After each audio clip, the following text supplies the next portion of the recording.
स्वाहा तत्सवितुर्वरेण्यं भर्गो देवस्य धीमहि धियो यो नः प्रचोदयात्।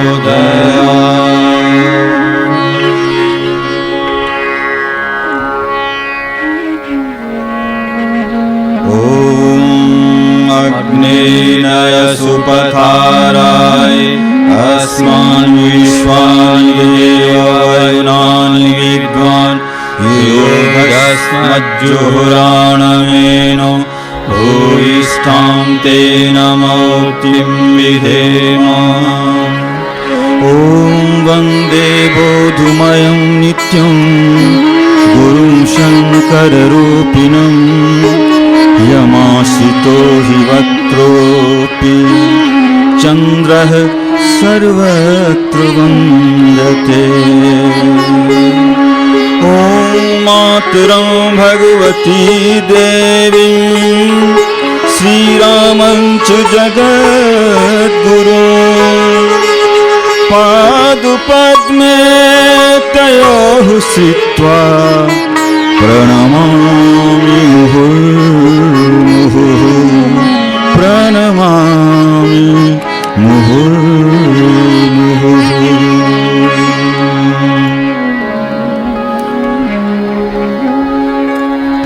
असंभवं संभव कर्तुमुद्यतं प्रचण्डझञ्झावृत्तिरोधशक्षमं युगस्य निर्माणकृते समुद्यतं परं महाकालमहं नमाम्यहं परं महाकालमहं नमाम्यहं।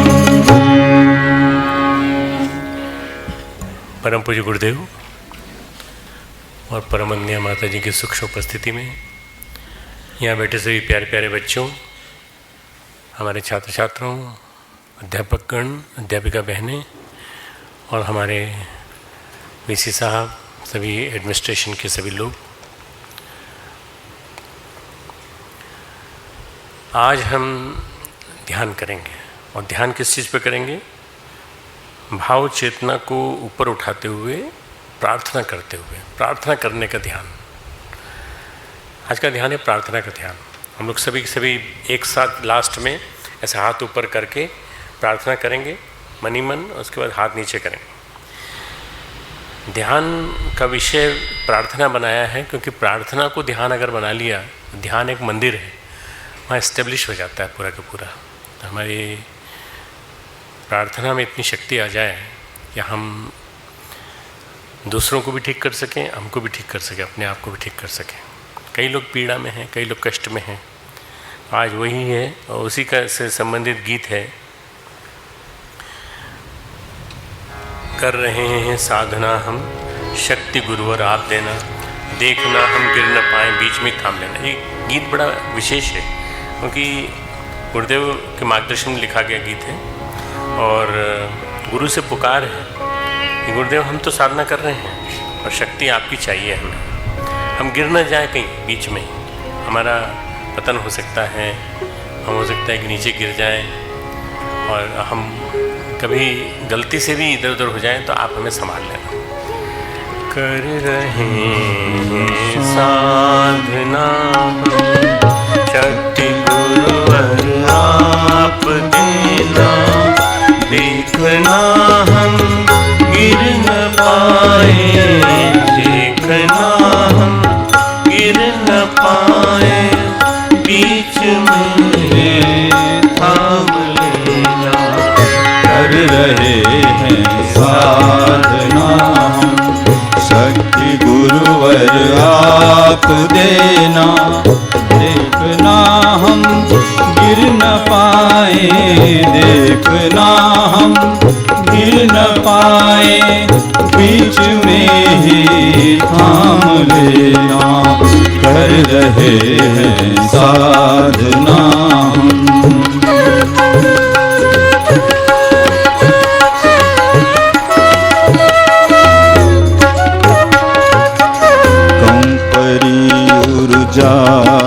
अतः आवाज है गुरुवर लगाए, कम पड़ी ऊर्जा अतः आज है गुरुवर लगाए। चल रहे हैं राह वह जो आपने हमको बताई, चल रहे हैं राह वह जो आपने हमको बताई।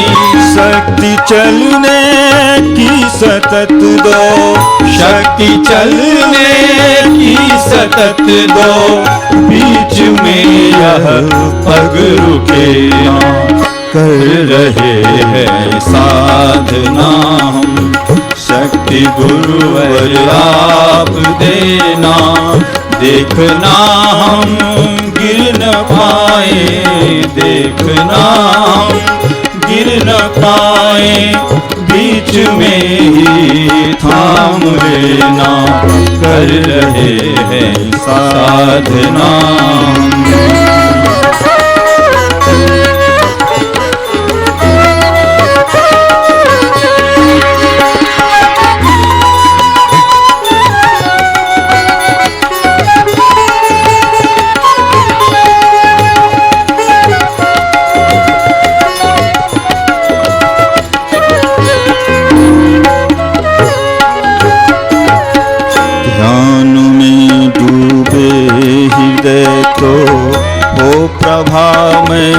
छवि तुम्हारी, ध्यान में डूबे हृदय तो हो प्रभा में छवि तुम्हारी। दमकती हो तेज से प्रभु प्राण में आभा सुखारी, दमकती हो तेज में प्रभु प्राण में आभा सुखारी। साथ ही वर दो की सहले, साथ ही वर दो की सहले, तेज वह ये निबल नैना, कर रहे हैं साधना हम, शक्ति गुरुवर आप देना, देखना हम गिर न पाए, देखना हम गिर न पाए, बीच में ही थाम लेना, कर रहे हैं साधना।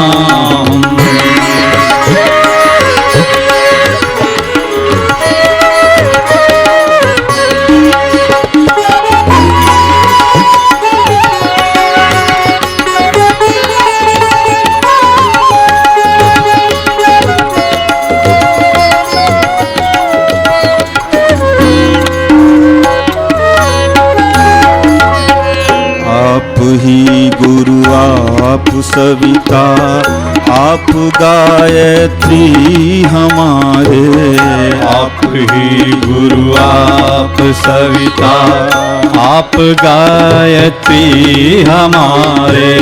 शक्ति लेने अतः आए आपके ही हृदय द्वारे, शक्ति लेने अतः आए आपके ही हृदय द्वारे। प्रभु हमें आलोक दो, प्रभु हमें आलोक दो, मिट जाए यह ज्ञान रहना, कर रहे हैं साधना हम, शक्ति गुरुवर आप देना, देखना हम गिर न पाए, देखना हम गिर न पाए, बीच में ही थाम लेना, कर रहे हैं साधना हम, कर रहे हैं साधना हम, कर रहे हैं साधना।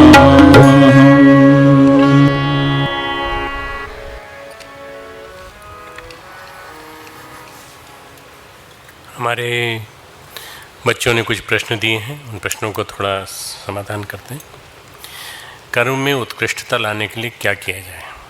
हम जो कुछ अच्छा सोचते हैं उसे अंतिम रूप नहीं दे पाते हैं। देखो, excellence in action should be our optimum effort.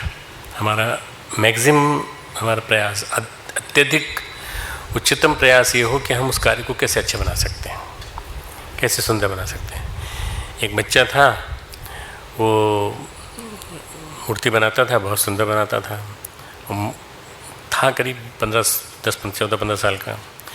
तो पिताजी के पास ले जाता, पिताजी हर बार कोई ना कोई कमी निकाल देते, और वो 1-2 बार ठीक करता, उसके बाद फिर वो जाके बेच के आता तो देखता तो 300, 400, 500 रुपये मिल जाते उसको। वो लेके आता और कहता, आप तो कमी निकालते हो, बाहर वाले तो 400-500 रुपये में ले लेते हैं। बोला, बेटा मैं तो उसको, तेरी बनाने की चीज़ को मैं बढ़िया बनाना चाहता हूँ, इसलिए, और कुछ नहीं। फिर धीरे धीरे करके उसने इग्नोर करना चालू किया अपने पिताजी को। तो एक दिन पिताजी ने जहाँ वो बना रहा था वहाँ आकर के उसकी बनाई हुई मूर्ति में कई खूबसूरती जोड़ दी। उस दिन वो मूर्ति उसकी 50,000 रुपये में बिकी। तो उसने कहा कि पिताजी, आपने तो कमाल कर दिया। बोले, कुछ नहीं बेटा, मैंने तो उत्कृष्टता जोड़ दी। उत्कृष्टता जुड़ते ही, हमारे रोज़मर्रा के क्रियाकलापों में उत्कृष्टता जुड़ते ही, एक्सीलेंस जुड़ते ही हमारी कीमत बढ़ जाती है।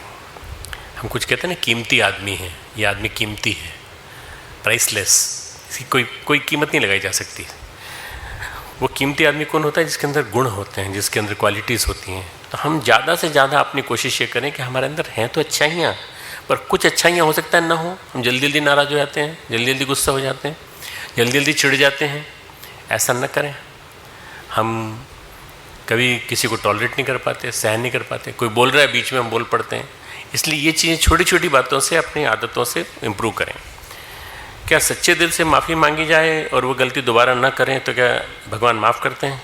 हाँ, सच्चे दिल से माफ़ी मांगी जाए और यदि आप उस गलती को रिपीट नहीं करें तो भगवान माफ़ करते हैं। भगवान पापियों के भी रक्षक हैं। अपिचेत्सु दुराचारो, भगवान कहते हैं तू पापी से भी अधिक पापी है। भजते माम अनन्य भाग, तू मुझे बहुत भजन करता है तू मेरा, इसके बावजूद भी यदि तू पाप करता है और तू मेरे को, मेरी शरण में आता है, मेरी शरण में आके माफ़ी मांग लेता है, तो फिर मैं तुझे माफ़ करके तुझे श्रेष्ठतम साधक बना देता हूँ।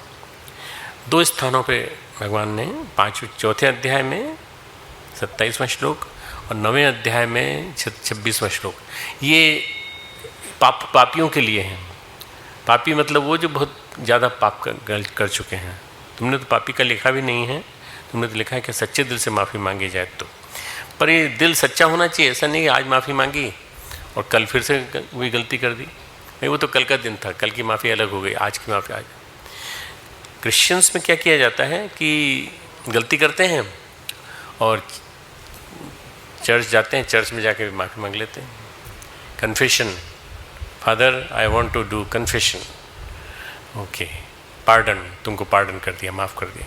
अगले दिन फिर आ जाते हैं दूसरी गलती लेकर के। तो गलती माफ़ होने का मतलब ये है कि आप गलतियों को धीरे धीरे सुधारते हुए अपने आप को अच्छा बनाने की कोशिश करो। निरंतर अच्छा हो सकता है, कई तरह की गलतियाँ हों परंतु धीरे धीरे करके आप परफेक्ट बन जाओ। Perfection is achieved by committing mistakes. Mistakes commit करने से ही आदमी अच्छा बनता है, क्योंकि मिस्टेक्स कमिट करने के बाद उसको गलती का एहसास होता है और उसके बाद वो ठीक करता है।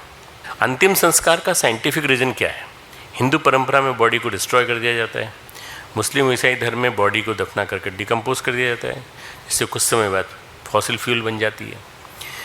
मित्रों, भारतीय संस्कृति में जो अंतिम संस्कार है, ये हमें षोडश संस्कार परंपरा का एक अंग है। अंत्येष्टि संस्कार कहते हैं इसको। ये जो साइंटिफिक रीज़न इसके पीछे ये है कि अब ये पंच तत्वों की बॉडी रखी रहेगी वहाँ पे, तो स्मेल आने लगेगी थोड़ी देर में। क्यों? प्राण चले गए ना। निष्प्राण, निधन हो गया, धन चला गया। धन क्या है? प्राण। असली धन क्या है? प्राण। प्राण चला गया, निष्प्राण हो गए। निर्वीर्य, वीर शक्ति चली गई इसकी। तो ये जो आदमी चला गया, इसको रखे क्यों वो यहाँ पर? सब इसलिए रखे हुए हैं कि इनके माता पिताजी भी आएंगे, कभी तो देख लिया करेंगे, दर्शन कर लिया करेंगे। नहीं, न तो उससे मोह हो, न आसक्ति हो, तुरंत जला दिया जाता है। मतलब ये कि थोड़ा इतना वेट करते हैं कि बेटे आ जाएं, बहू आ जाएं, भाई बेटी आ जाए, तो इतनी देर तक मॉर्चुरी में रख देते हैं, बर्फ़ से सील करके। आप नहीं करेंगे, अगर बर्फ़ से नहीं ढकेंगे तो वो हो जाएगा, डिकम्पोज होने लगे, बॉडी डिकम्पोज होने लगती तुरंत, और डिकम्पोज होते होते बहुत बदबू आने लगती है। तुमने देखा नहीं बेटा, मैं तो मेडिकल में रहा हूँ, मैं तो डिकम्पोज बॉडीज़ को मैंने एक्ज्यूम किया है, उसमें से कब्र में से भी निकाला है, उसमें जिनको दबा दिया गया तो वहाँ से भी निकाला है, और वो कितनी बुरी गंध आती है, कैसी होती है। वास्तव में साइंटिफिक रीज़न अपनी भारतीय संस्कृति में ये है कि तुरंत जला दो और संस्कार के साथ जलाओ। हवन सामग्री डाली जाती है, समिधा डाली जाती है, पूरा संस्कार होता है। अगर मुझे मौका लगा तो तुमको सारे संस्कारों की 3-3, 4-4 मिनट की क्लिप्स निकाल के तुमको दिखाऊंगा। अपने जन्म से लेकर मृत्यु तक 16 संस्कार हैं पूरे के पूरे। इन 16 संस्कारों से हमारी संस्कृति को अग्नि के साथ जोड़ा गया है, हमारी मृत्यु को भी अग्नि के साथ जोड़ा गया है, जन्म को भी अग्नि के साथ जोड़ा गया है। मुस्लिम और ईसाई धर्म में वहाँ की परिस्थितियाँ ऐसी थी कि मुस्लिम धर्म पनपा है इसमें रेगिस्तान में, और वहाँ जो पनपा है तो वहाँ जगह तो थी नहीं, अग्नि कहाँ से लाते, लकड़ी कहाँ से लाते, लकड़ी थी नहीं, तो लकड़ी नहीं थी तो उन्होंने कहा कि चलो हम गाड़ देते, ज़मीन में गाड़ देते हैं, बस। इसके अलावा और किसी कोई साइंटिफिक रीज़न नहीं था। अब जगह कम पड़ रही है तो अब ग्राउंड फ्लोर पे अगर मान लीजिए किसी की बॉडी दफनाई हुई है, बहुत शहरों में मैं देख के आया हूँ, 3-3, 4-4 मंजिलें बनी हुई हैं शमशान गृहों में, मॉर्चुरीज में, वो उसमें क्या बोलते हैं इनको, कब्रिस्तान बोलते हैं हिंदी में, शुद्ध हिंदी में सेमेट्री जो इंग्लिश वर्ड बोला है शिव नारायण जी ने। सेमेट्रीज जो होती हैं उनमें नीचे की एक फ्लोर, फिर बीच की फ्लोर, फिर ऊपर की फ्लोर रखे हुए हैं। भाई क़यामत के दिन कभी उठ गए तो सब बॉडी एक साथ उठ के खड़ी हो जाएंगी। मुझे नहीं मालूम बेटा, ये कहीं लिखा हुआ नहीं मिलता साइंटिफिकली कि ये जिंदा होंगे फिर से, और जिंदा होंगे तो इसी शरीर में जिंदा होंगे। नहीं, आत्मा तो चली गई ना, आत्मा अमर है। आत्मा ने शरीर को एक किराए पे लिया था। शरीर जो है वो सराय है, आत्मा पथिक है। आत्मा पथिक शरीर सराय, एक किताब मैंने लिखी थी 83-84 में, आत्मा पथिक शरीर सराय। तो शरीर सराय है, तो सराय में थोड़े दिन के लिए आए थे, अब उस सराय से इतना मोह क्यों कि उसका स्मारक बना रहे हो पूरा। ये जो स्मारक बनाते हैं ना, उस वहाँ जाके फूल चढ़ाते हैं, ये करते हैं, और कुछ नहीं है। हर साल जाते हैं, जाके वहाँ पे फूल चढ़ाते हैं। अभी भी है क्रिश्चियन धर्म में, परंतु अब थोड़े दिनों बाद ज़मीन की कमी पड़ जाएगी, बहुत कमी पड़ जाएगी। उसके बाद शायद इनको भी हमारे पैटर्न पे आना पड़े, पर हमारे पैटर्न को भी चेंज करना पड़ेगा। लकड़ी जलने लगी, बहुत सारी लकड़ी जंगल की, तो क्या करने लगे, अब अग्नि एक विद्युत से पैदा करते हैं, विद्युत शव दाह ग्रह, बिजली से थोड़ी देर में भस्म बन के निकल आती पूरी, और उस भस्म का संस्कार करते हैं। फिर अस्थि आ जाती हैं, सब आ जाती हैं पूरी, और उसके बाद उनका विसर्जन कर दिया जाता है। सारा 3 दिन का संस्कार है। गुरुदेव ने 13-14 दिन का संस्कार बना दिया था, तो बेचारा जो नौकरी करता है विदेश में या कहीं भी, 14 दिन तक घर में पड़ा रहता था और पूरा उसका समय बर्बाद होता था। गुरुदेव ने कहा 3 दिन में भी कर सकते हो तुम लोग, 5 दिन में भी कर सकते हो तुम लोग। तो धीरे धीरे करके अब चेंजेस आ रहे हैं, और अब आने वाले समय में हो सकता है बिजली के माध्यम से ही शरीर को दिया जाए, और ये सभी धर्मों में आ जाए, ईसाई धर्म में भी, मुस्लिम धर्म में भी, सब में आ जाए। भारतीय संस्कृति अद्भुत महान संस्कृति है, हमारी आध्यात्मिक विरासत है, फिर भी हमारी वर्तमान दशा दयनीय क्यों है? देखो, संस्कृति और सभ्यता 2 अलग अलग चीज़ें हैं। मैं पहले ही बता चुका हूँ तुमको ज्ञान दीक्षा के दिन। संस्कृति हमारे मूल में है, संस्कृति संवेदना का नाम है, और सभ्यता जो है वो हमारे विकास की एक प्रक्रिया है, जिसके माध्यम से हम विकसित होते हैं। हमारी वर्तमान दशा दयनीय है, और ऐसी क्यों हो गई? ये केवल इस वजह से हुई है हमारी दशा, क्योंकि हमने हमारे ऋषियों की बताई हुई बातों का सही अर्थों में मार्गदर्शन उनका नहीं लिया हमने। हमारे ऋषियों ने कहा था, तुम भोग तो करो परंतु त्याग के साथ, तेन त्यक्तेन भुंजिता। त्याग करना सीखो, बांटना सीखो, देना सीखो, संग्रह मत करो, अब परिग्रह रखो। अपने जीवन में जितना ज़्यादा हो सके अपने पास मत रखो, बांट दो। शतहस्तम समाहर सहस्त्रहस्तम संकीर्, 100 हाथों से कमाओ, 1000 हाथों से बांटो। ये जो हमारे ऋषियों की वाणी थी उसको हमने फॉलो नहीं किया। अगर इसको हम फॉलो करते तो शायद मुझे ऐसा लगता है मित्रों कि हमारी संस्कृति आज भी वही आध्यात्मिक चीज़ें लिए बैठी है। उस संस्कृति को यदि हम फॉलो करेंगे तो हमारे जीवन में संस्कार बने रहेंगे। संस्कार बने रहेंगे तो संस्कारों को जो जीवन में स्थापित करे, व्यक्ति के जीवन में स्थापित करे और व्यक्ति को महानव से महामानव बनाए, देवमानव बनाए, वो संस्कृति कहलाती है। परिभाषा उसकी संस्कृति की, मानव को देव मानव बनाए, महामानव बनाए। तो आज अगर हमको करना है तो भारतीय संस्कृति को पुनः अपने जीवन में उतारना पड़ेगा। अभी क्या हम सभ्यता को तो उतार रहे हैं, नकल कर रहे हैं पश्चिम की, उस सभ्यता को उतार रहे हैं। संस्कृति वहाँ है ही नहीं, विदेश में संस्कृति नहीं है, पाश्चात्य जगत में संस्कृति नहीं, वहाँ केवल सभ्यता है। संस्कृति है तो भारत में है बस, और कहीं नहीं है। इस संस्कृति को सहेज के रखना और उसके साथ साथ उसको जीवन में उतारना। संस्कृति आध्यात्मिक शब्द है, सभ्यता भौतिकवादी शब्द है। ये दोनों शब्दों के अंदर बीच में अंतर करके चलना है। एटिकेट जरूरी है, मैं जो मानता हूँ, पर संस्कृति जरूरी है। गायत्री मंत्र मेरे साथ साथ।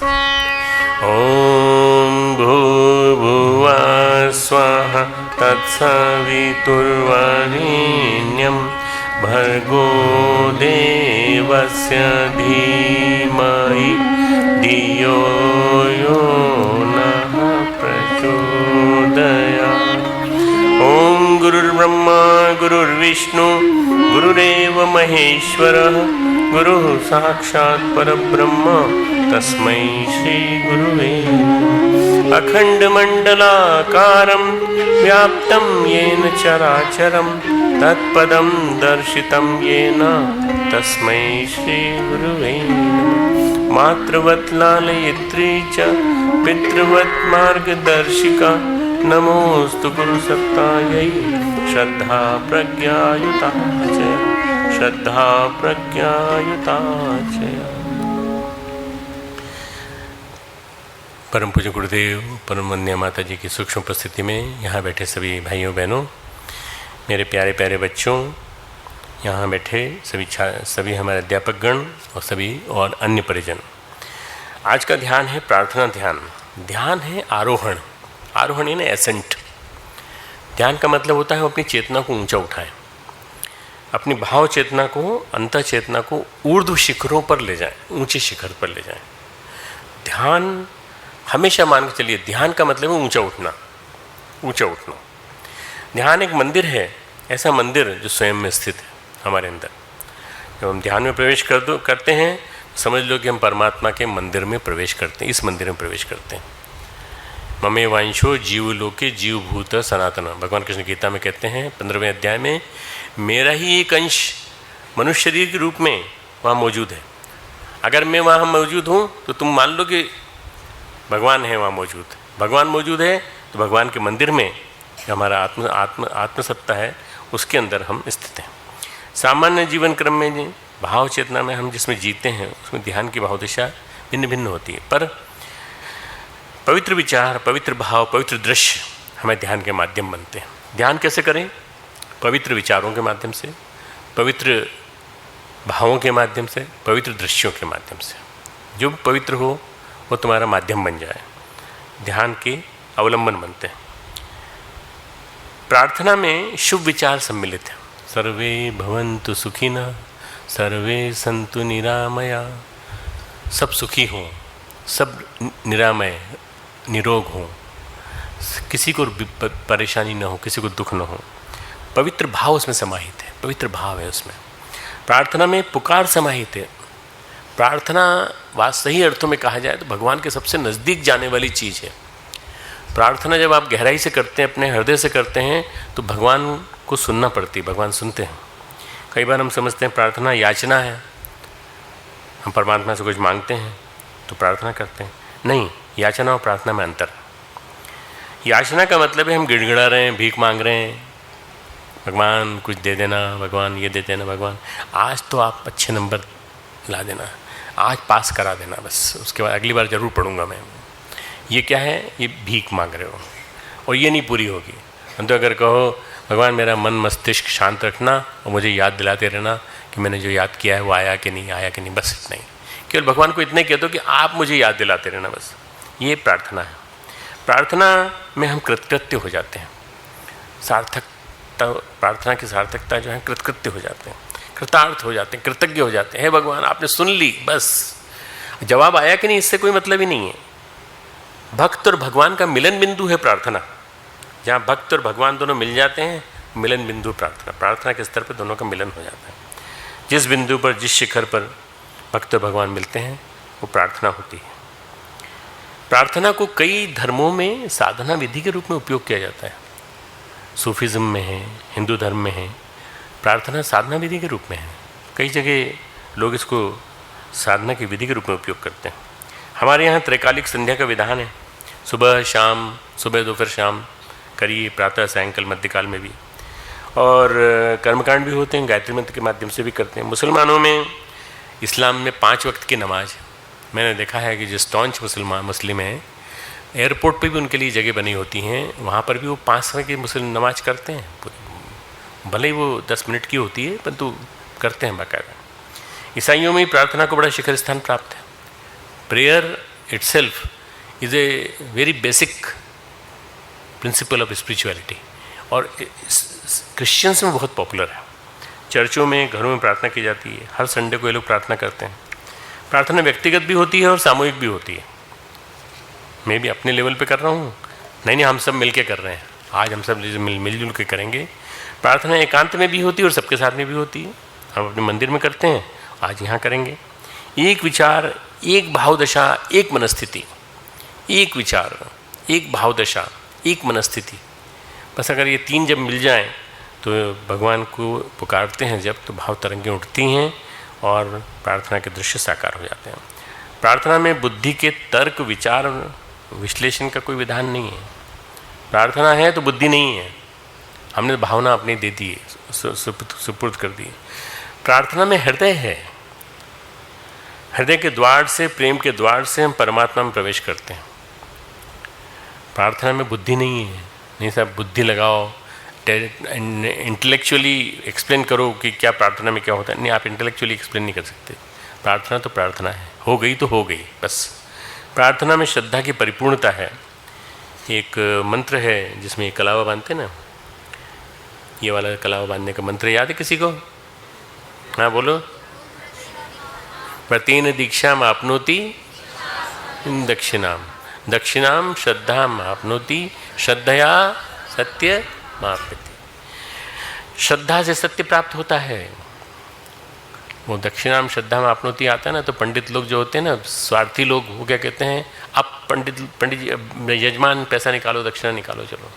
उस समय मंत्र बोलते समय रखवा लेते हैं दक्षिणा।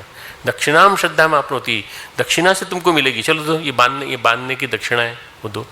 दक्षिणाम श्रद्धा में, दक्षिणा अलग चीज़ है, अलग वर्ड है। वहाँ पे जहाँ हमारे भाव हैं सामान्य जीवन क्रम में, उसी दिशा में हमें मिलेगा। वैसे ही जब अपनी भावनाओं को एकजुट कर लेते हैं, समेट लेते हैं, एकाग्र कर लेते हैं, हमारी भावनाएं ऊपर उठने लगती हैं भगवान को पुकारने के लिए, तो प्रार्थना फलित होती है।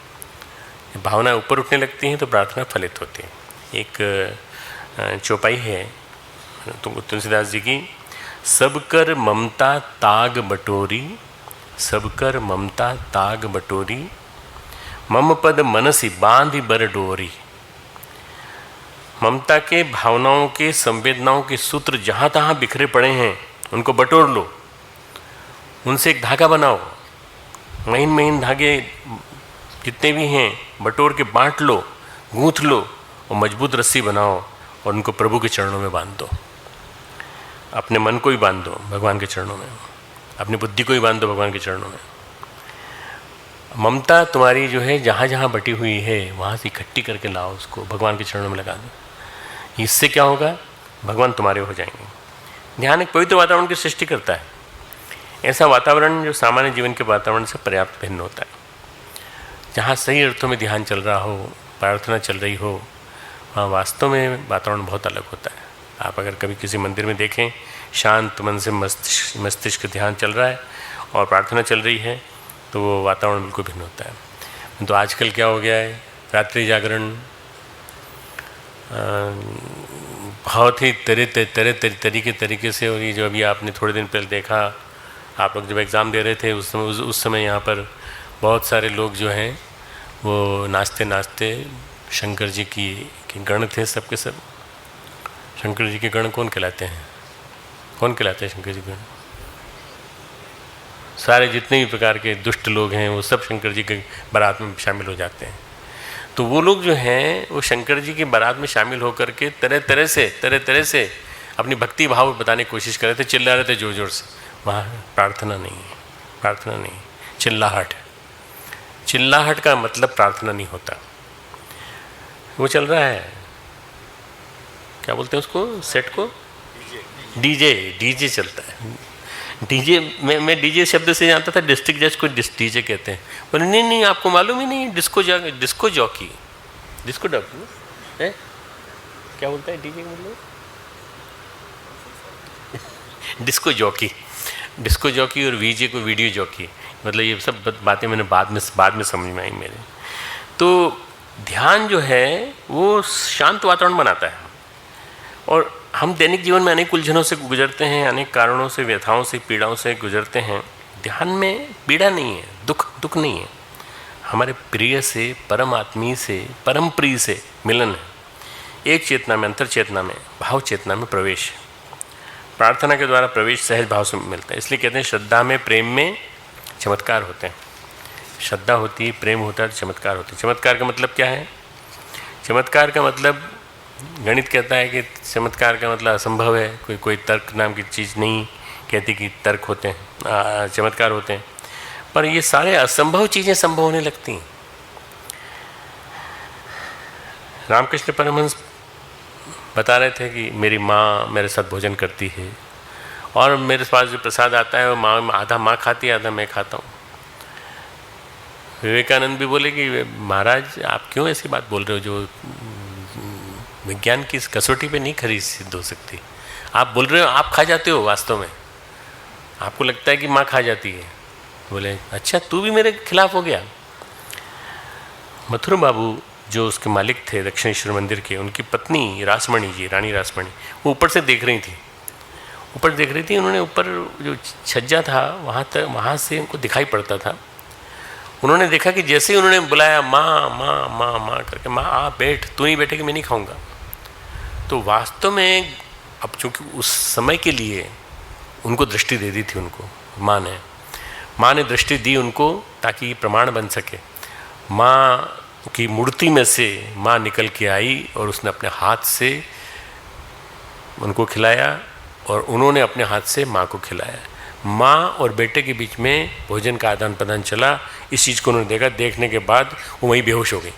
जब होश आया तब उन्होंने कहा सबको कि यार तुम जिसको ठाकुर समझते हो, रामकृष्ण परमहंस रामकृष्ण को बोलते हो, ये भगवान है, भगवान साक्षात भगवान, इससे मिलने के लिए देवी खुद आती है। मैंने अपनी आंखों से देखा है। चमत्कार होते हैं, प्रार्थना में चमत्कार होते हैं। प्रार्थना है, सब कुछ संभव है। प्रभु का स्पर्श है नित्य प्रतिक्षण। महर्षि अरविंद कहते हैं everything is possible if God touch is there. Everything is possible if God touch is there. भगवान का स्पर्श है अगर वहाँ, सब चीज़ संभव है। भगवान नहीं है, संसार है, कुछ भी नहीं होगा। भगवान है, सब कुछ होगा, प्रत्येक चीज़ संभव है। प्रार्थना के क्षणों में, पुकार के क्षणों में भगवान का स्पर्श मिलता है।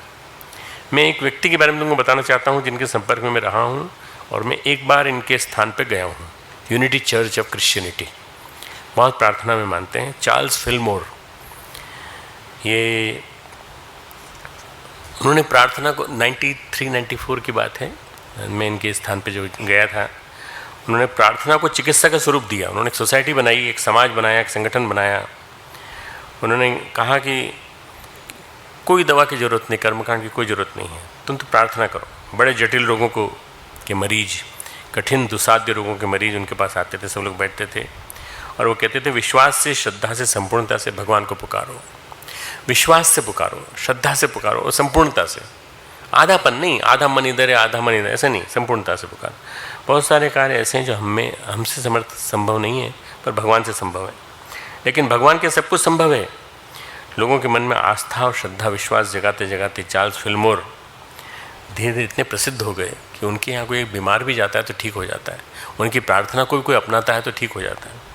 धीरे धीरे पुकार सघन होती जाती थी, बढ़ती जाती थी। प्रार्थना संपूर्ण परिपूर्ण हो गई और धीरे धीरे एक नई चेतना, एक नई भाव चेतना का अवतरण उनके भीतर होने लगा। लोग बीमारियों से मुक्त होने लगे। सिर दर्द से, विभिन्न प्रकार की जो सांस की तकलीफ और ये छोटी मोटी चीज़ें तो बिल्कुल ऐसी एकदम एक ही प्रार्थना से निकल जाते थे कैंसर है और भी गांठें हैं और भी कोई तरह तरह की चीज़ें, वो उनको जाने में थोड़ा 4-5 प्रार्थनाओं का समय लगता था, पर वो प्रार्थना से जाते थे। हमारी जितनी भी चिकित्सा पद्धतियाँ हैं उनमें एक विधि है, विज्ञान है, एक डायनेमिक्स है, एक काइनेसिस है, एक फार्मेकोकाइनेसिस। काइनेसिस मतलब चलता फिरता सिद्धांत। हम बीमार हैं, हमारे भीतर रोगाणु हैं, विषाणु हैं, जीवाणु हैं, हम एंटीबायोटिक लेते हैं और पेट में जाते हैं, शरीर में जाते हैं, वो एंटीबायोटिक पचते हैं, रक्त में इकट्ठे हो जाते हैं, वहाँ जाके रक्त में जाकर उन जीवाणुओं को, वायरसेस को मारते हैं और जाके नष्ट करते हैं। इसका एक पूरा विज्ञान है, इसको कहते हैं फार्मेकोलॉजी। जिस चिकित्सा विज्ञान को मैं पढ़ के आया हूँ थर्ड ईयर में, फार्मेकोलॉजी, पैथोलॉजी, ये दो विषय उस थर्ड ईयर में पढ़ाए जाते थे। जो अशुद्धियाँ हैं, जो विषाक्तताएँ शरीर में, उनका शमन हो जाता है। औषधि विज्ञान कहता है ऐसा होता है, उसके लिए एक तर्क होता है। पर प्रार्थना का विज्ञान, उसकी व्यवस्था बिल्कुल अलग है। प्रार्थना जीवन के सामान्य क्रम में हम दूषित ऊर्जाओं के संपर्क, वो कहते हैं हम दूषित ऊर्जाओं के संपर्क में आते हैं, वो कहते हैं हम दूषित बैक्टीरियाओं के संपर्क में आते हैं, ये कहते हैं हम दूषित ऊर्जाओं के संपर्क में आते हैं, नकारात्मक, निषेधात्मक। और ये प्रदूषण हमारे विचार में, हमारी भावनाओं में घुल जाते हैं, हमारी भावना दूषित हो जाती है, हमारे विचार दूषित हो जाते हैं, हमारी जीवन शैली गड़बड़ा जाती है, हमारा दृष्टिकोण गड़बड़ा जाता है। फिर घुल करके ये हमारे मन को रोगी बनाता है, फिर तन को रोगी बनाता है। ये सिद्धांत किसका है? ये साइंस किसकी है? प्रार्थना विज्ञान की। तन को रोगी बनाता है और इससे शब्द एक निकला, साइकोसोमेटिक डिसऑर्डर्स। साइक, PSYCHE, साइक यानी मन, और सोमा यानी तन। सोमा यानी तन, तो मन से तन की बीमारियां, मन से तन की बीमारियां, साइक और मन। सोमा यानी तन। पहले हम व्यवस्था में जीते थे, अब व्यवस्था टूट गई, क्रम टूट गया, व्यतिक्रम पैदा हो गया, अव्यवस्था पैदा हो गई। इस डिसऑर्डर को कहते हैं कि जो मन की, जो हमारी जो देह और मन की जो जुड़ी हुई मैकेनिक्स थी, वो कहीं अव्यवस्थित हो गई। इसको पुनर्व्यवस्थित करना है, और इसको पुनर्व्यवस्थित करने के लिए दूषित ऊर्जाओं के प्रभाव से बचाने के लिए हमारे शरीर की जैव रसायन, चिंतन, हमारे मन का चिंतन प्रवाह सब गड़बड़ा जाता है, फिर हम व्याधिग्रस्त हो जाते हैं, प्राण तत्व क्षीण हो जाता है। कई बीमारियां ऐसी होती हैं कि असाध्य रोग हो जाते हैं, डिप्रेशन, एंग्जाइटी। तुम साइकोलॉजी वालों से पूछोगे तो तरह तरह के रोग बता देंगे वो तुमको। जितने साइकेट्रिक रोग हैं वो सारे के सारे ऊर्जा प्रवाहों के क्षतिग्रस्त हो जाने की वजह से, ऊर्जा प्रवाहों के क्षीण हो जाने की वजह से प्राण तत्व क्षीण हो जाता है। हमें जो अंतरिक्ष से, हवाओं से जो प्राण मिलता है, उसे हम ग्रहण नहीं कर पाते। उस प्राण में और हमारे बीच में एक बाधा आ जाती है। देखो, हम वही होते हैं, वही खाना खाते हैं, वही भोजन करते हैं, वही जीवन शैली जीते हैं, लेकिन हम थके रहते हैं, चिड़चिड़े रहते हैं, और कई बार पत्नी पे बरस पड़ते हैं कि क्या खाना बना के रखा है, गुस्सा आ रहा है, क्यों आ रहा है। हम बीमार अनुभव करने लगते हैं, हम कमज़ोर होने लगते हैं। हमारा सकारात्मक ऊर्जा से विधेयात्मक ऊर्जा से संपर्क टूट जाता है, अंतरिक्ष के विराट प्रवाह से संपर्क टूट जाता है। सूक्ष्म में कोई दिक्कत हुई है, ये प्रार्थना चिकित्सा विज्ञानी पहचान लेता है कि there is something wrong somewhere in the subtler system. SUBTLER, subtler, B silent है उसमें, सटलर सिस्टम, सूक्ष्म में कहीं गड़बड़ है, सूक्ष्म में कहीं गड़बड़ है। अभी कल ही मैं अपने दोस्तों से बातचीत, चैटिंग कर रहा था, तो मुझे एक लड़की जो मेरे ग्रुप में है, लड़की मतलब मेरे बैचमेट, बूढ़ी है, मतलब मेरी उम्र की कई बार जी बोलती हैं, आप बोलते हो लड़कियाँ, आप बोलते हो लड़कियाँ, अपने बैच की लड़कियाँ, तो बोले लड़कियाँ मत बोला करो, माता दादियाँ ऐसा बोला करो। मतलब उससे मुझे कम से कम गुस्सा तो नहीं आएगा, जेलसी तो नहीं होगी कम से कम। अरे मैंने कहा सब बड़ी हो गई भाई, मैं बड़ा हो गया, वही बड़ी हो गई मेरे साथ साथ। अभी हम लोग मुनसेरी होके आए थे एक साथ, तो उनमें से एक लड़की जो थे, उसकी बेटी, एक जो मेरे बैचमेट थी, उसकी लड़की ENT सर्जन है, वो खुद बहुत अच्छी फिजिशियन है, और उसका दामाद जो है वही फिजिशियन है।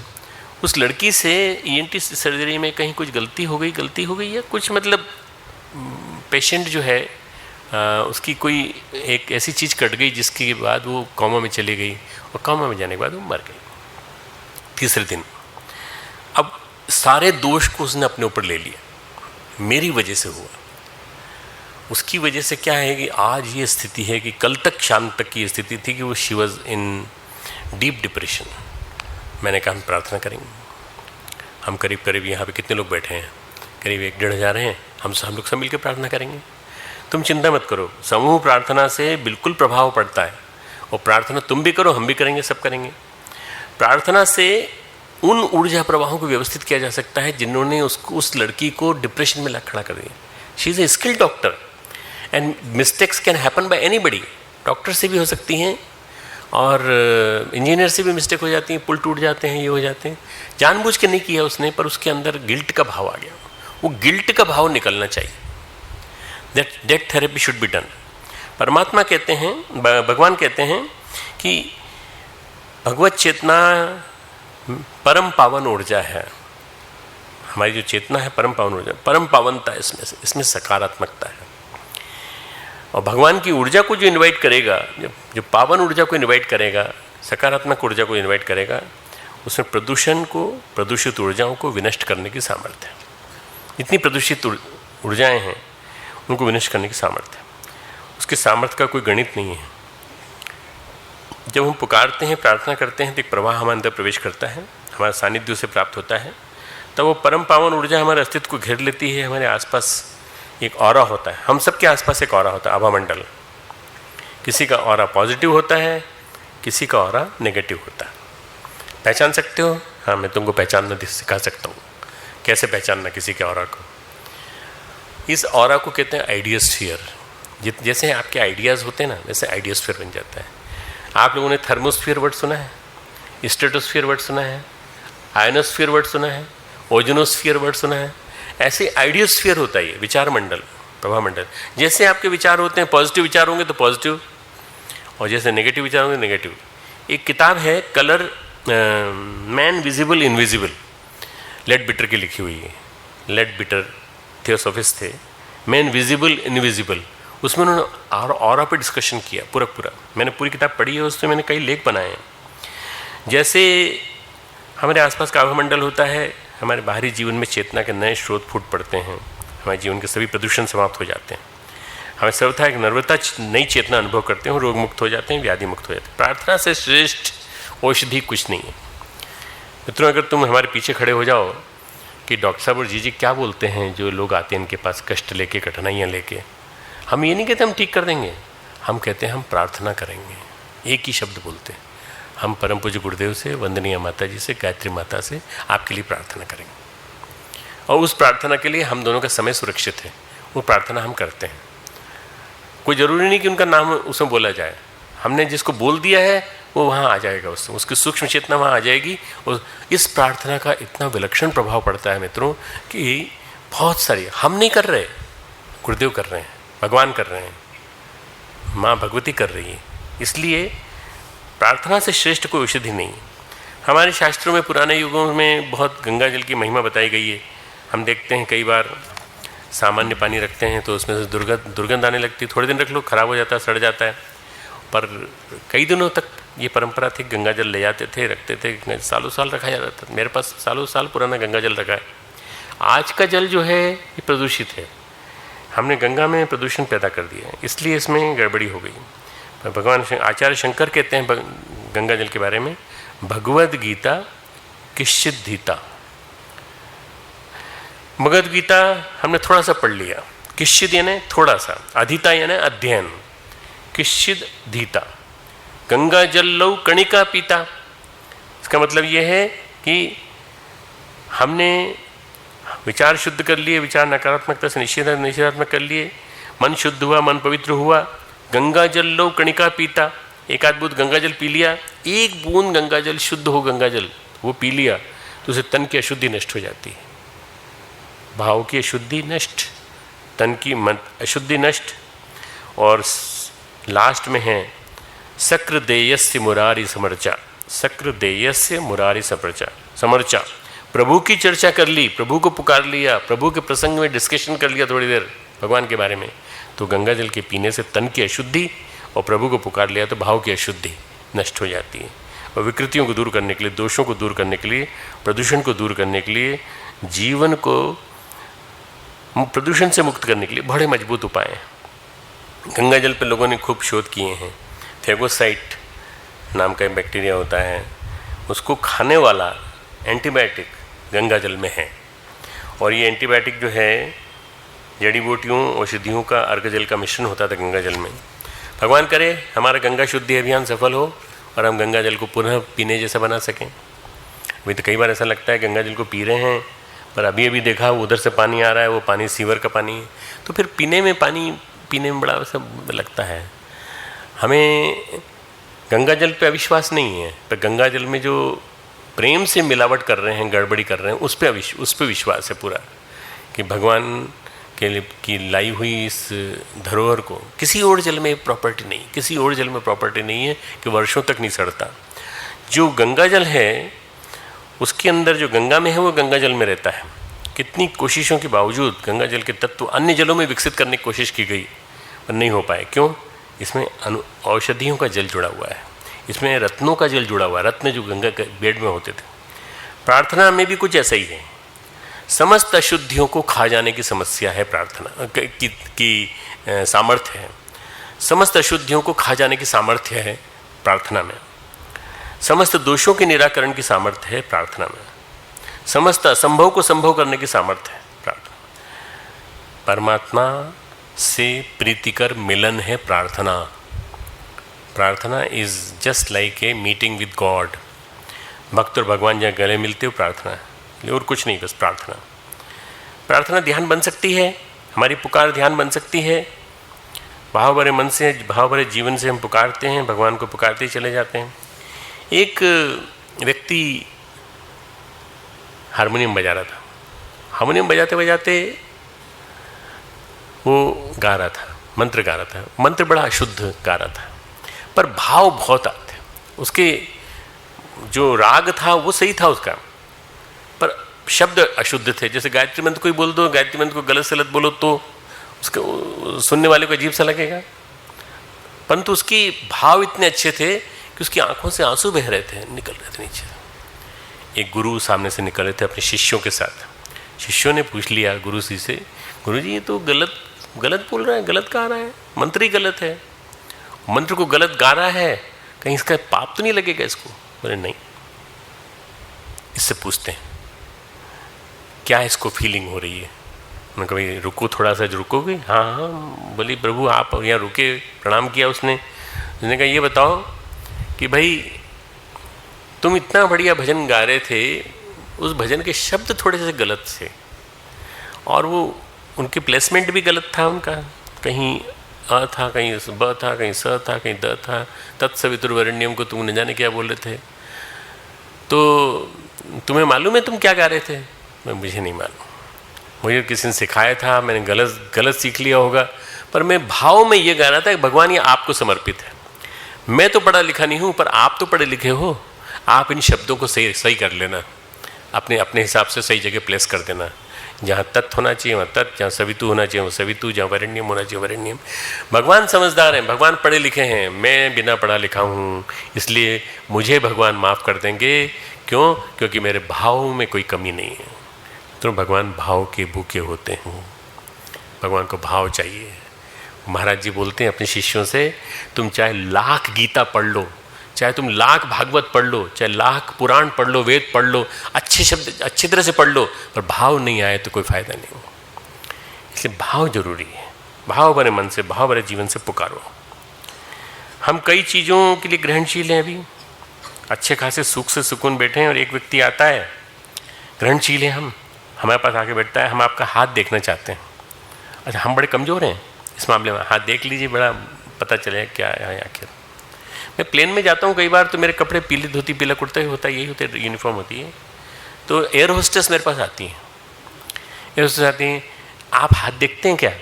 मैंने कहा नहीं, मैं थोबड़ा देखता हूँ, चेहरा देखता हूँ, हाथ नहीं देखता। तो बोले हम समझे आप ज्योतिषी। मैंने कहा नहीं, मैं ज्योतिषी नहीं हूँ, मैं डॉक्टर हूँ, MD मेडिसिन हूँ, और मैं आदमी का चेहरा देख के बताता हूँ कि आदमी के अंदर क्या है। तो डर के मारे सब चले जाते हैं वापस, क्योंकि बता दिया तो गड़बड़ हो जाएगी।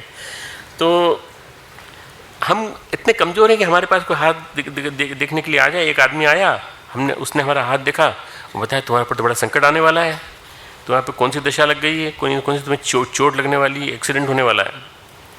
लेकिन हुआ नहीं, पर हम चिंतित हो जाते हैं, हम परेशान हो जाते हैं। उसकी बात को हमने स्वीकार कर लिया। आप आश्चर्य करिए कि सकारात्मक चीज़ों के लिए अगर कोई आपसे कहे तुम्हारे जीवन में कोई अच्छा, कोई आके कहे आपके जीवन में अच्छा होने वाला है, कुछ ना कुछ अच्छा होने वाला है। हमको कोई चीज़ की डिमांड नहीं है आपसे कि जिसके लिए हम बोल रहे हैं, पर ऐसा लग रहा है कि आपके जीवन में कुछ अच्छा होने वाला है, तो हम उसको स्वीकार नहीं करते। पर निषेधात्मक को हम पहले स्वीकार कर लेते हैं, निषेधात्मक को पहले स्वीकार कर लेते हैं, और उसी वजह से मित्रों हम हमेशा नेगेटिव हो जाते हैं। किसी ने भी कह दिया अगर आके निषेधात्मक के लिए तुम्हारे साथ ऐसा कोई अच्छा ऐसा घटित होगा, तो थोड़ी देर के लिए हम सोचते हैं कि हमारे साथ ऐसा कैसे घटित होगा, और फिर हम सोचते सोचते नेगेटिव हो जाते हैं। एक क्लास के बच्चों ने, तुम लोग मत करना अपने क्लास के टीचर पर प्रयोग, एक क्लास के बच्चों ने एक्सपेरिमेंट किया। लोगों ने कहा है प्रयोग किस पे किया जाए, बोले अपनी क्लास के जो इंचार्ज हैं उन पे करेंगे। तो किसी ने कहा नहीं प्रिंसिपल साहब सप्ताह में एक बार क्लास लेते हैं, प्रिंसिपल साहब पे करते हैं।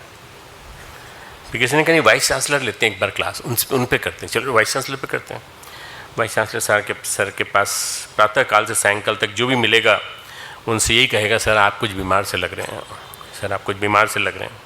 ऐसा निश्चय कर लिया क्या, चपरासी से लेकर अध्यापकों से लेकर विद्यार्थियों से लेकर स्टाफ मेंबर से लेकर सब लोगों ने मिलकर तय कर लिया कि सब जाके एक ही वर्ड बोलेंगे, सर क्या हो गया आज आपने, कुछ बुरा मत मानना, पर आप आज कुछ बीमार से लग रहे हैं, कुछ खाया नहीं था सवेरे, नाश्ता की बनाया था।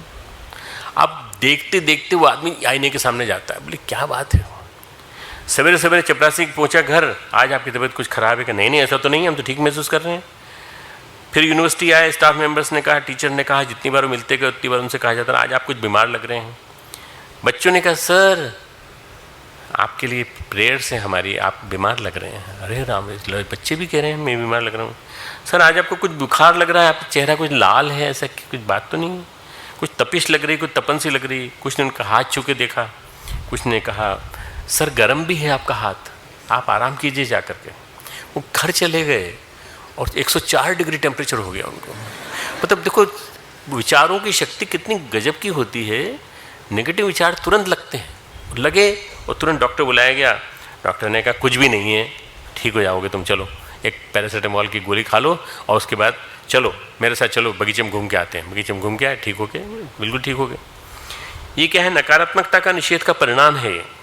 प्रार्थना इसके उलट है, प्रार्थना इसके विपरीत है। प्रार्थना कहती है चारों ओर से, सब ओर से हम परमात्मा की सुरक्षा की घेरे में हैं, हम पवित्रता के घेरे में हैं, हम परमात्मा की सकारात्मकता को अपने आसपास मानते हैं, परमात्मा के सामर्थ्य को ग्रहण करते हैं। अगर हम ये मान लेंगे तो कभी दिक्कत नहीं होगी। तुमको नेगेटिविटी वाला उदाहरण सुनाया था ना, तुमने एक पिक्चर देखी होगी, तुमको याद आ जाएगी वो। उस पिक्चर में क्या होता है कि वो एक ज्योतिषी बार बार कहता है कि ऐसा ऐसा होगा, ऐसा होगा, ऐसा होगा। तो जो दूसरा होता है मुन्ना भाई, वो कहता है ये अब देख 5 मिनट के अंदर तू मरने वाला है, पहली गोली एक, दूसरी गोली दूसरी चला दी।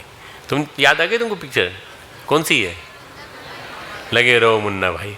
वो अब तीसरी चौथी गोली 5वीं चलाने वाला था तो नीचे गिर गया वो, और वो उसकी भविष्यवाणी कर रहा था कि तू मरने वाला है, तू मरने वाला है, तू मरने वाला है।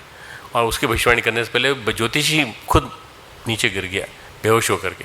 उसको फिर मेडिकल एड दी गई, तब जाके ठीक हुआ। मैं ये बताना चाहता हूँ कि नेगेटिविटी हमारे ऊपर पहले प्रभाव डालती है। दुनिया बड़ी ख़राब है, कुछ हो नहीं जाएगा, ख़राब तो नहीं हो जाएगा हमारे साथ साथ, कुछ गड़बड़ तो नहीं हो जाएगी। और जब पॉजिटिव आदमी होता है तब विश्वास करता है ईश्वर प्राणिधाम, ईश्वर शरणागति, भगवान की शरण में। भगवान के जीवन में जो भी घटनाएं हैं वो मंगलमय विधान है भगवान का। Even if it is painful, उसको भी कहते हैं मंगलमय विधान। श्री अरविंद का पैर टूट गया, पैर टूट गया तो लोगों ने कहा आपके बड़ा कष्ट हो रहा होगा, बोले नहीं भगवान का विधान है, मंगलमय विधान है। और इस पीरियड में हम ज़्यादा उपासना कर पा रहे हैं, प्रार्थना कर पा रहे हैं। मित्रों मेरे 12 ऑपरेशन हुए हैं शांति कुंज आने के बाद। 12 ऑपरेशन, एक से एक बड़े बड़े ऑपरेशन हुए हैं। सबसे लास्ट ऑपरेशन जो हुआ था वो 6.5 घंटे का था। पीठ में मेरे आर्टिफिशियल वर्टिब्रा लगा हुआ है और बांध रखा पूरा उसको वर्टिब्रा को, स्पाइनल कॉर्ड को। मैं कहीं मुझे तकलीफ़ नहीं है, मैं सारे व्यायाम करता हूँ, सारे योग करता हूँ, सब कुछ करता हूँ, सारी एक्सरसाइजेज जो तुम लोग करते हो करता हूँ, क्योंकि मुझे ऐसा बना दिया गया है और मुझे ढाल दिया गया। मेरी फिजियोथेरेपी इस तरह से हुई, मैं कहीं परेशान नहीं हुआ। क्यों? भगवान है ना, भगवान है। गुरुदेव से पूछा, गुरुदेव कितने ऑपरेशन होंगे? तो गुरुदेव के सामने 10 हुए थे। गुरुदेव ने कहा इसके बाद मेरे जाने के बाद 2 और होंगे, उसके बाद कोई चिंता की बात नहीं। मैंने कहा तब तो ठीक है, गाड़ी पार हो गई, 12 तक आ गए, कोई चिंता की बात नहीं। भगवान के अलावा कुछ भी नहीं है। अगर हम लोग ये मान लें कि हमारे लिए सब कुछ ठीक है, सारे दिन शुभ हैं, हमको लोग कोई कह देते हैं आज का दिन शुभ नहीं है, सब तिथियां, सब मुहूर्त, सब बेकार हैं आज के, आज मत करो। सब तरफ भगवान है, सारी तिथियां सब शुद्ध हैं। कई लोग मेरे से कई बार कहते हैं आज मत निकलो इस दिशा में। आप क्यों नहीं निकलो? दिशा शूल है। अरे भाड़ जाओ, ये क्या दिशा शूल फालतू की बातें? क्या गाड़ियाँ उस दिशा में नहीं जा रही हैं? जितनी जा रही हैं सबके सब एक्सीडेंट को प्राप्त होंगी? नहीं। सब तिथि, गोस्वामी जी ने लिखा है, दोहा एक लिखा है, बहुत अच्छा है, तुमको याद रहेगा। सब तिथि सुतिथि हैं, सब वार सुवार, सब तिथि सुतिथि हैं, श्रेष्ठ तिथि हैं, सब वार श्रेष्ठ वार हैं। वाको लागे भद्रा, उसको लगे भद्रा यानी बुरा समय आता है जब। वाको लगे भद्रा जही बिसरे नंद कुमार, जिसको भगवान भूल जाते हैं उसके ऊपर भद्रा लगती है, उसको वाको लगे भद्रा जही बिसरे नंद कुमार। गोस्वामी जी के जीवन में बड़ा चमत्कार हुआ। गोस्वामी जी महाराज के भक्त थे, भगवान श्री राम के। भगवान का श्री राम का रूप जो था उनका आराध्य था। कुंडली में, ज्योतिष में विंशोत्तरी दशाएं होती हैं, यानी कि सब ग्रहों की दिशाएं एक बार गुजर जाएं तो 120 साल होते हैं। 120 साल को पूर्ण आयु माना गया, विंशोत्तरी। 120 साल तक तुम जियोगे, अगर जियोगे मैक्सिमम तो। जीवेम शरदः शतम, शृणुयाम शरदः शतम, पब्रुयाम शरदः शतम, पश्यामी शरदः शतम, यानी 100 शरद तक, 100 शरद ऋतु आएंगे तब तक हम जिए। वो जिए ही नहीं, हम बोलें, पब्रुयाम, शृणुयाम सुने, पश्यामी देखें, यानी क्या बोला आपने, ऐसी स्थिति नहीं आ जाए। कई लोग ऐसे होते ना 60-70 साल के बाद ही, हाँ जोर से बोलिए, सुनाई नहीं पड़ता। शृणुयाम शरदः शतम, 100 साल तक हम सुनते रहें अच्छी तरह से, देखते रहें अच्छी तरह से, हम बोलते रहें अच्छी तरह से। तो शरद ऋतु क्यों बोला उन्होंने? शरदः शतम। अधिक ज़्यादा से ज़्यादा बूढ़े जितने बुढ़े लोग होते हैं जाड़े में मर जाते हैं, इसलिए शरद ऋतु, शरद आएगा जरूर आए, शरद ऋतु आएगी। कड़ाके की ठंड उसके बाद आती है। वेद का ऋषि कहता है कि ऐसे शरद ऋतु शिशिर को पार करते हुए हम अगला शरद भी पार करेंगे। गोस्वामी जी 126 साल जिए, 120 साल की मर्यादा थी, 126 साल जिए। 126 साल क्यों जिए?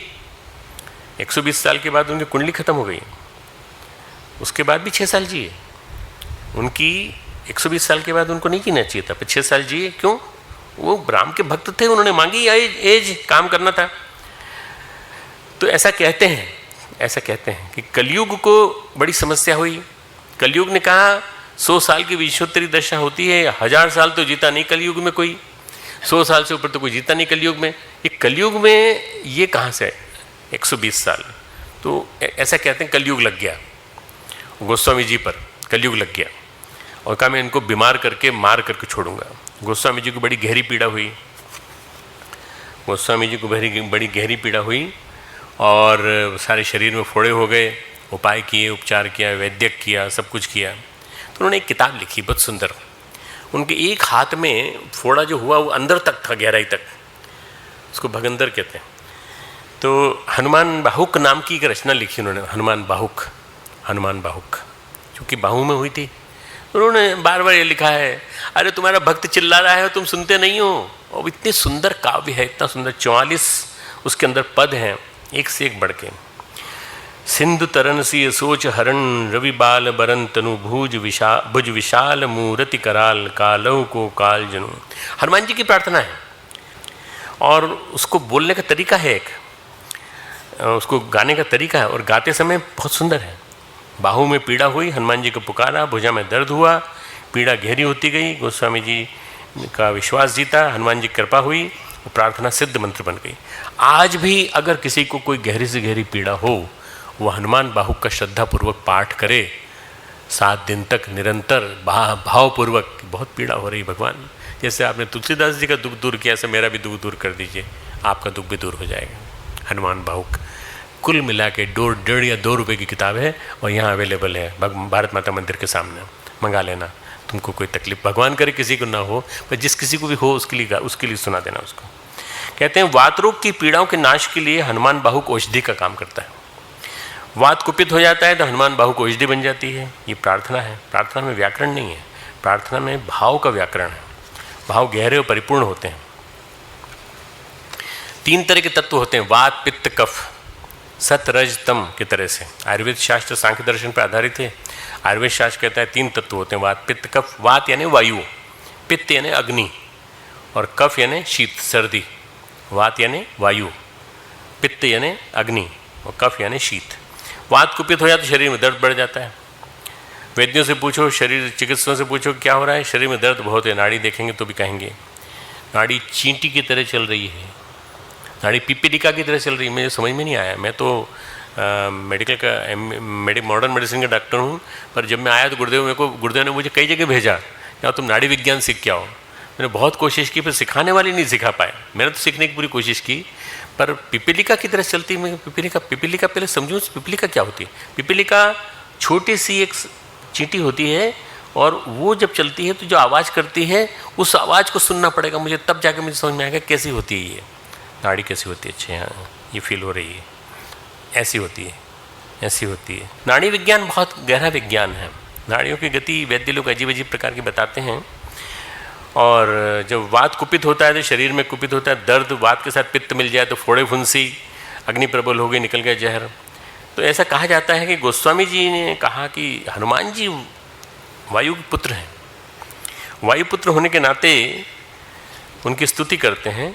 और कहाँ कलयुग में गोस्वामी जी की बात प्रकोपित कर दी थी, फोड़े फुंसी बीमारी भड़क गई, और वहीं हनुमान जी उनको प्रसन्न हुए तो उनको परम ज्ञान मिला, परम समाधि का अनुभव मिला, और उनके दुख का दर्द का कारण जो था वो समाप्त हो गया। गोस्वामी जी के एक शिष्य हैं बेनी माधव, उन्होंने गोस्वामी जी की जीवन गाथा लिखी। उन्होंने इस कथा का जिक्र किया है। उन्होंने कहा है कि प्रार्थना के लिए किसी पढ़ाई लिखाई की जरूरत नहीं है। प्रार्थना के लिए तो पुकारते रहो, बस पुकार ही प्रार्थना है, पुकार। एक गाना सुना होगा तुमने, तुम पुकार लो, सुना है तुमने गाना? हेमंत कुमार का गाया हुआ गाना है, बहुत अच्छा गाना है। भले वो किसी और सेंस में गाया गया, तुम पुकार लो, तुम्हारा इंतजार है, तुम पुकार लो। अब मैं तो गा के सुना रहा हूँ तुमको, क्योंकि मुझे गाना बहुत अच्छा लगता है ये, और मैं अपने दोस्तों के साथ जब होता हूँ तो उनको गा के सुनाता हूँ। रामकृष्ण कहते हैं बांग्ला में, तुम ही डाकते पारो, तुम ही डाकते पारो। बंगाली में, तुम पुकारते रहो अपने आंसुओं से अपने को धोते चलो। जब पुकार तुम्हारी गहरी हो जाएगी, जब पुकार तुम्हारी सघन हो जाएगी, जब तुम्हारी चीज़, तुम्हारी तकलीफ़, तुम्हारी जो है सब खत्म हो जाएगी, तुम्हारा रोग खत्म हो जाएगा। ऑटोबायोग्राफी ऑफ योगी में योगानंद ने एक समस्या का जिक्र किया है। एक साधु था, इतनी परेशान रहता था कि हमेशा तकलीफ़ में रहता था, और ये कहता था मैं तो मरने वाला हूँ, अब मरने वाला हूँ। निराशा आ गई, अविश्वास आ गया। तो अच्छा, उन्होंने कहा ठीक है, पर मान लो तुम मरने वाले हो, तुम भगवान का स्मरण करते हुए मरो तो क्या फ़र्क पड़ता है? भगवान का स्मरण करते हुए मरोगे तो भगवान को प्राप्त होगे। तो तुम ऐसा करो, रोज़ प्रार्थना करो। धीरे धीरे स्थितियाँ बदली, वो जप करने की स्थिति में आ गए। उनकी प्रार्थना उनके लिए ध्यान बन गई। वो लेटे लेटे मन को प्रार्थना में लगाए रहते थे, मन को टिकाए रहते थे। और योगानंद ने लिखा है कि ऐसा एक समय ऐसा आया, एक घड़ी ऐसी आई कि 18 घंटे ध्यान करने लगे, और वो मृत्यु के विजय प्राप्त कर ली। उन्होंने, मृत्यु नहीं आई उनकी, इससे मृत्यु नहीं आई, कोई दूसरी बीमारी, छोटी बीमारी से आ गई। कोई कितनी भी प्रारब्ध विकृतियाँ हों, पीड़ाएँ कितनी भी हों, लेकिन उसकी भी सीमा है।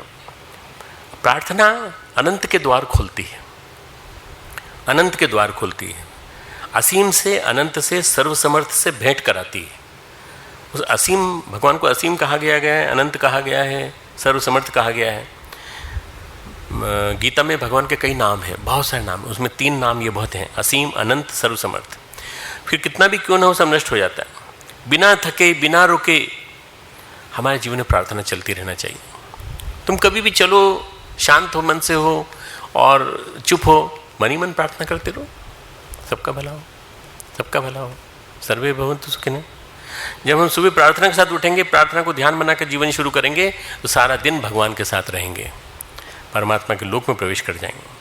मैं एक सच्चा घटनाक्रम सुनाता हूँ, उसके बाद अपने ध्यान पे आता हूँ। रामकृष्ण मिशन में एक महात्मा हैं, हुए हैं स्वामी आत्मानंद।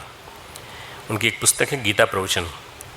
रायपुर आश्रम में, छत्तीसगढ़ में जो रायपुर है, उन्होंने स्थापित किया था, उस समय मध्य प्रदेश में था, जहाँ स्वामी विवेकानंद कुछ समय बचपन में रहे थे, उसी स्थान पर उन्होंने स्थापित किया। वो खुद भी छत्तीसगढ़ के रहने वाले थे, उन्होंने वहाँ पर काम किया। कोई जानता है आत्मानंद जी का आश्रम? रायपुर का कोई आदमी, कोई रायपुर की कोई लड़की या लड़का एडमिट हुआ है? स्वामी आत्मानंद जी का रामकृष्ण मिशन सुना है? दो एक हाथ उठाए हैं। तुमने देखा है बेटा, आश्रम देखा है आत्मानंद जी का? देखा है। तो वो बहुत विद्वान थे। उन्होंने MSc नागपुर यूनिवर्सिटी से किया था, टॉप किया था यूनिवर्सिटी में, प्रथम स्थान। IAS की परीक्षा दी, उसमें भी टॉप किया, प्रथम प्रयास। फिर कुछ ट्रेनिंग ली जो IAS की होती है, फिर सन्यासी बन गए, वो भी छोड़ दिया उन्होंने। वो और उनका छोटा भाई, वो भी, उसने भी किया, तो उसने भी IAS टॉप किया, वो भी सन्यासी बन गया, दोनों भाई। गुरुजी से, परम पूज्य गुरुदेव से स्वामी आत्मानंद जी की भेंट होती रहती थी। परम पूज्य गुरुदेव रायपुर जाते थे तो उनसे भेंट करते थे। वैज्ञानिक अध्यात्मवाद पर दोनों ने बहुत चर्चाएं की हैं, और बहुत सारा गुरुदेव का वैज्ञानिक अध्यात्मवाद का लेखन, उसमें आत्मानंद जी का सहयोग है। एक बार जो घटना घटी उनके साथ, वो सुन लो। आत्मानंद जी जब मरे, जब शरीर छोड़ा, तो प्रार्थना करते हुए छोड़ा उनको सब मालूम था। प्रार्थना में आत्मानंद जी का बड़ा गहरा विश्वास था। जीप से जा रहे थे, रायपुर ही जा रहे थे वापस आश्रम। एक जगह अचानक उन्होंने जीप रुकवाई, आगे जो ड्राइवर के पास वाली सीट है उस पर जाके बैठ गए। उन्होंने कहा उठो, तुम हटो, तुम पीछे आ जाओ। तो पीछे वाला बोला कि हम लोग 3-4 लोग हो जाएंगे महाराज जी, आप और आपको दिक्कत हो जाएगी बैठने में, आगे बैठने में, आगे थोड़ी कम जगह है। बोले कुछ नहीं, हम ठीक है, बिल्कुल हम आगे बैठेंगे, हम तंदुरुस्त आदमी हैं, हम सुख से बैठेंगे। विवेक चूड़ामणि निकाली उन्होंने, उसको पढ़ा, आत्मज्ञान की थोड़ी देर चर्चा की अपने साथियों के साथ जो बैठे थे, फिर प्रार्थना करने लगे। वो सबसे बोला तुम सब प्रार्थना करने लो। जीप चल रही थी। कुछ घटनाएं ऐसी होती हैं, रोकी नहीं जा सकती। प्रत्येक घटना हमारे लिए प्रभु का द्वार खोलती है, हमारे सामने प्रभु का द्वार खोलती है। उन्होंने कहा हो सकता है हमारे लिए कोई घटना ऐसी घटे जो प्रभु का द्वार हमारे लिए खुल जाए। ऐसा करके प्रार्थना का एक भजन गाया, और जो गीत गाया, वो गीत गा रहे थे, उसी बीच सामने से ट्रक आया, उसी साइड से टक्कर मारता हुआ चला गया। केवल आत्मानंद जी की डेथ हुई और किसी की डेथ नहीं हुई। वो पूरी उनकी बॉडी उस ट्रक के साथ चली गई। उस एक्सीडेंट में किसी को खरोच नहीं आई, केवल आत्मानंद जी का शरीर छूटा। ये पूर्व जन्म का कोई विधान था जिसकी वजह से उनकी मृत्यु उस तरह से हुई, पर यह आत्मानंद के जीवन की सत्य और अंतिम घटना है। जीवन के क्षण में प्रार्थना, हर कण कण में प्रार्थना, और मृत्यु के क्षण में भी प्रार्थना, ये बड़ा सौभाग्य है। मृत्यु के समय प्रार्थना, मृत्यु के समय आदमी को याद, उनको स्मरण था कि क्या होने वाला है, उनको घटनाक्रम का पूर्वाभास हो गया था। प्रार्थना जब ध्यान बन जाती है तो जीवन का क्षण प्रतिपल ईश्वरमय हो जाता है, भगवानमय हो जाता है। प्रार्थना जब ध्यान बन जाती है, ध्यान में भक्त और भगवान, जीव और शिव सहज रूप से मिल जाते हैं। लाइट बंद कर दीजिए, थोड़ी देर ध्यान करेंगे। शांत चित्त, स्थिर शरीर, दोनों हाथ गोद में, आंखें बंद, आंखें बंद, भाव मुद्रा, भाव समाधि। गंगा का तट, हिमालय की छाया, हिमाच्छादित पर्वत, शांति कुंज, गायत्री तीर्थ, जहाँ तुम लोग बैठे हो, गायत्री तीर्थ, बहुत सुंदर स्थान, प्राकृतिक स्थान, चारों तरफ हरियाली हरियाली। निरंतर जप, 24 घंटे में 24 लाख का गायत्री जप निरंतर होता है यहाँ पर। जितना कम पड़ जाता है उतना हिमालय के ऋषि मुनि यहाँ ट्रांसफ़र कर देते हैं, यहाँ की डिपॉजिट में आ जाता है पूरा। परम पूज्य गुरुदेव ने यहाँ जप किया, वंदनीय माता जी ने जप किया, उनकी देव कन्याओं ने जप किया। अब हजारों आदमी आके जप करते हैं, ऊर्जा यहाँ मौजूद है। न केवल शांति कुंज में बल्कि गायत्री कुंज में भी मौजूद है।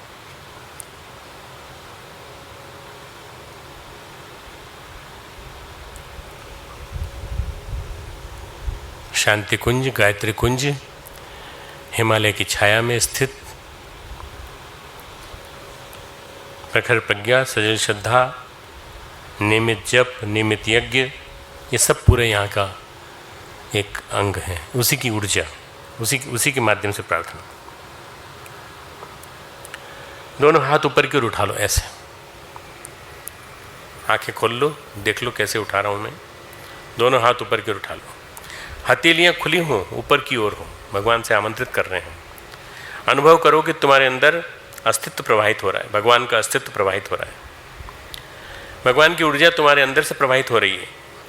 हल्के हल्के तुमको कंपन का अनुभव होगा, जैसे कोई हाथ कांप रहे हैं या अंतर जगत कांप रहा है। हवा में कांपते हुए पत्ते की तरह से हो जाओ, कंपन को होने दो, उसका सहयोग करो। पूरे शरीर को ऊर्जा से स्पंदित हो जाने दो, स्पंदित हो जाने दो, और जो होता है उसे होने दो।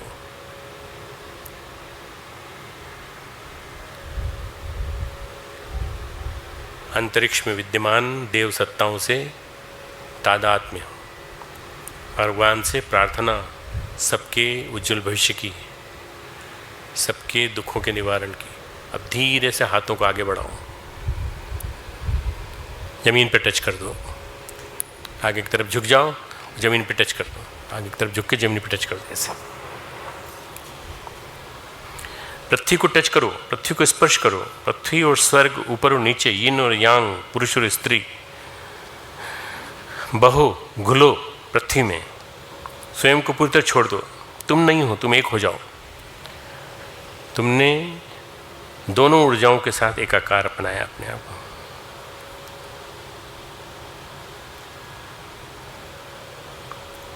तुम वाहन बन जाओ दिव्य ऊर्जा का, पृथ्वी की ऊर्जा से तुम्हारा मिलन हो सके।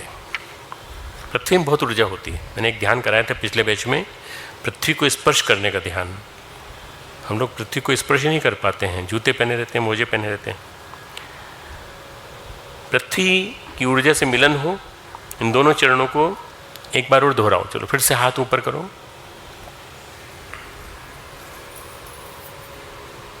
फिर सामने, फिर नीचे ले आओ। नंबर 2, फिर एक बार और ऊपर,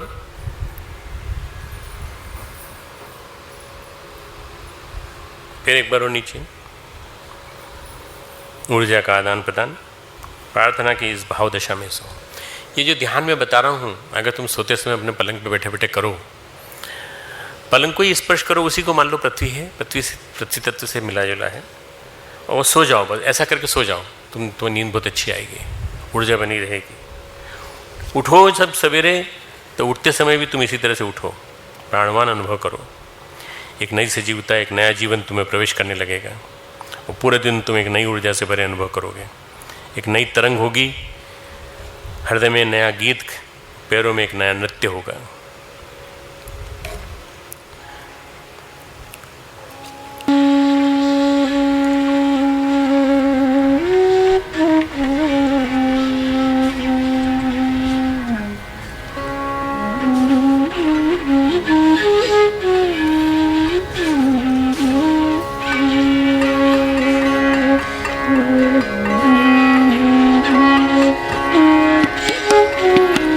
हाथ ऊपर उठा लो, सामान्य स्थिति में आ जाओ, सामान्य स्थिति।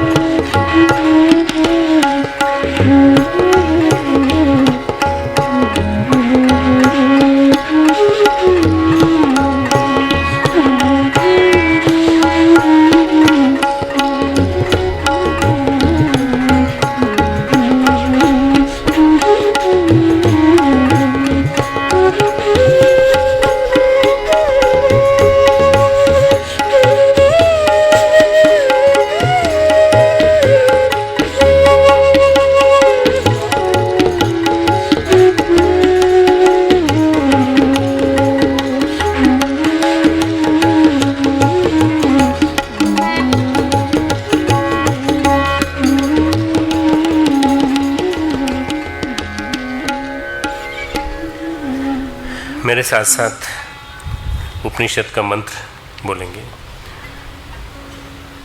तत् एजति तत् न एजति तत् दूरे तत् उअंतिके तत् अस्य सर्वस्य अंतः तत् अस्य सर्वस्य उबायतः।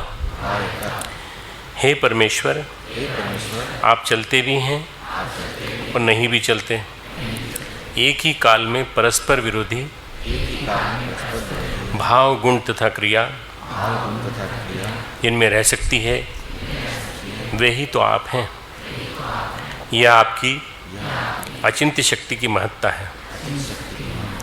भगवान, जो आप अपने दिव्य परम धाम में प्रिय भक्तों को सुख पहुंचाने के लिए प्राकृत सगुण रूप में और निर्गुण रूप से सदा सर्वदा स्थित हैं, उसी प्रकार चलते हैं।